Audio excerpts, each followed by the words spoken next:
Comic books? What are you, a geek?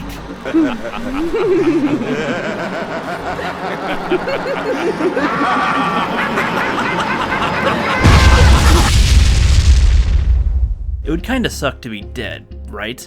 Even half dead? Just a flesh wound. But what if you were super dead? Super Dead is the second comic book created by Mandy Summers and Stuntman Comics. Like what? It was a crowdfunded campaign that started in 2020 that ended up raising over $20,000. Yeah, baby! Right off the bat, you can tell it is night and day when you compare it to her first comic book, Wart the Wizard, and if we are simply talking about the appearance and the plot. The story was written by Mandy, the art was done by Peter Gilmore, and one of the covers was by John Malin, and I assume that the Anthony George guy was the editor? Maybe? The cover that I have is the Peter Gilmore cover, and it's, as Johnny would say, badass! If you want me to tell you about the paper quality or something about the ink and whatnot, I'm not your guy. Best I can do is tell you that the paper of the Super Dead comic feels more firm and clearly more expensive than the paper used on this other comic that is clearly super duper cheap. So let's move on. Finally! I'm going to give full-on spoilers for the book, and we'll start by walking you through the story and then addressing some of the other aspects. 10 years ago, the longtime hero of the city, New Astoria, Captain Valor, fought a dangerous villain that wielded a special stone that gave him extremely dark powers. When destroying the stone, the powers were transferred to him, his body absorbing it, causing his own powers to mutate, turning him from the brave defender of the city into the carnivorous creature called Devour. 10 years later, in 2020, he lurks in the sewers, attempting to cling on to his former self, trying to remember his name, his love, and to keep the beast at bay. Meanwhile, the citizens seem to have moved on, and they have a new protector now, Omega Atlas. He's like a Superman or Homelander or Omni-Man type of hero, being that it's more for show than saving lives or doing what's right. After so many years of living with this dark corruption, and with no one trying to cure him or giving Captain Valor much thought, he can't hold on any longer.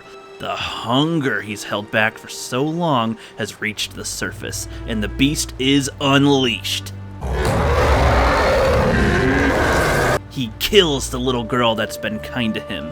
He pays a visit to his old lover's place, peels off the flesh of her boyfriend like a snake shedding its skin, then makes his old girl apologize to him before impaling her on the gate outside.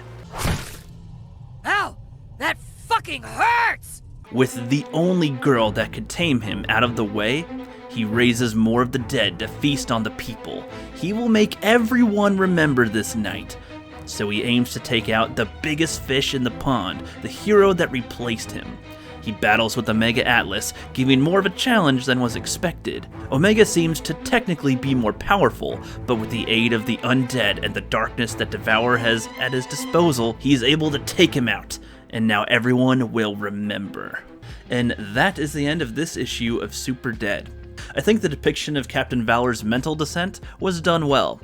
We first see him at the very last strand of attempting to hang on to who he was, and the beast and cravings are all scratching at the surface. There was also one ballsy move with having the child that would give him that rose every midnight be killed by him, because you could call that a subversion of the trope where, like, a love of a woman or a child can keep evil at bay, but not in this story, and I think that works here. The visuals are satisfyingly gruesome, and my favorite panel is the one with the boyfriend getting his skin peeled off. There might be a few references or homages to other things, like with the little girl in the yellow raincoat talking to a creature in the sewer drain, makes me instantly think of Georgie from It. Do they float? Oh yes. They float. The character of Omega Atlas would fit along very nicely with Homelander and Omni-Man from The Boys and Invincible.